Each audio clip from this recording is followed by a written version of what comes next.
2021 year. Every headline, every tweet, every conversation, FTX was everywhere. This wasn't just an exchange, it was a religion. Tom Brady, Giselle, Shaquille O'Neal, they all told you the same thing. We're in, are you? And who was really behind this empire?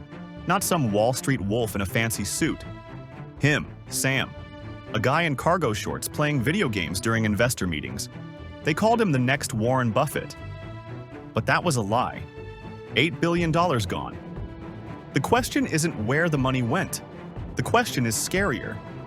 How did this curly-haired 30-year-old nerd trick the entire world so that nobody noticed a thing?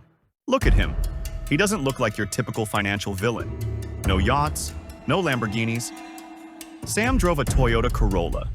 He wore $20 shorts. And he looked like someone who had just rolled out of a college dorm.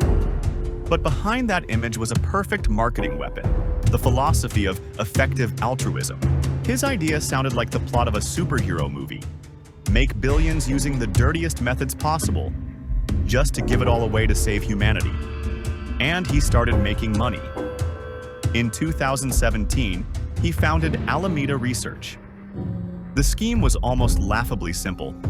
Buy Bitcoin cheaper in the US and sell it for more in Japan. It's called arbitrage. But to investors, it looked like magic. Alameda turned into a money printing machine. Sam became the golden boy. Silicon Valley investors lined up to hand him their money. Politicians saw him as the future. Everyone thought he was Robin Hood. No one realized he was just building his own casino. That's how FTX was born. So, you're an FTX customer. You deposit your dollars or Bitcoin on the exchange. You expect them to sit there like they're in a bank vault. Makes sense, right? But Sam had a secret, his own token. It was called FTT. Imagine FTX as a casino, and FTT are the chips that the casino prints itself. Alameda Research, his personal hedge fund, takes billions of these chips. And what do they do next? They go to other banks and say, look, our asset, FTT, is worth billions. Lend us real money against it. It all worked, as long as FTT tokens held their value. But Alameda was just one giant gambling table. They were taking risks, and they started losing. And this is where Sam crossed the line. To cover Alameda's hole, he didn't ask for money. He simply went into the customer's vault.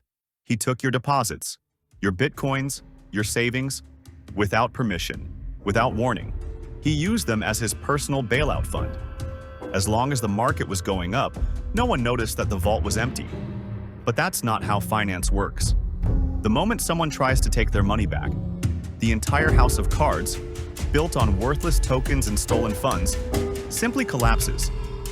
And soon, that moment came. In November 2022, Sam still felt like a king. That is, until the world got access to Alameda's internal books. The leak showed Alameda's assets were 90% FTT tokens. Their value relied entirely on Sam's faith. The house of cards stood on a single deck.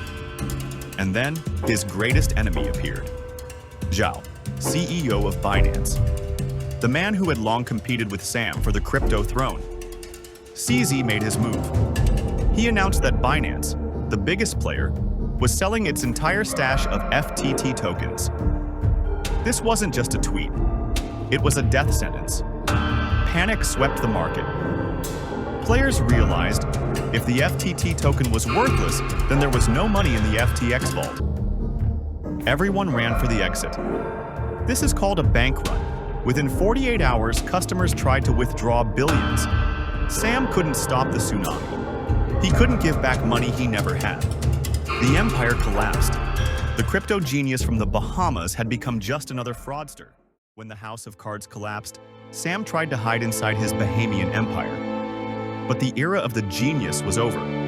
He was arrested like an ordinary thief who stole other people's wallets. Not billions on a screen, but real savings, real pensions, real lives. In New York, he was found guilty on 7 criminal charges. All his talk about effective altruism turned out to be a farce. FTX wasn't just a crypto crash. It was the most expensive lesson in history. a lesson worth $8 billion. And the lesson is simple. It doesn't matter whether the founder wears shorts or donates to charity. Never trust your money to exchanges that cannot prove their honesty. Because in finance, even the best intentions don't cancel basic math. If you take what isn't yours, you're a thief. This was only the first episode of our journey. We've just seen how one genius destroyed his own empire. But behind the scenes of the crypto world, there are far darker stories hiding. And we're going to investigate them. If you want to understand how scammers operate and how to protect yourself, subscribe to the channel. Next time, we're going even deeper down the rabbit hole. See you there.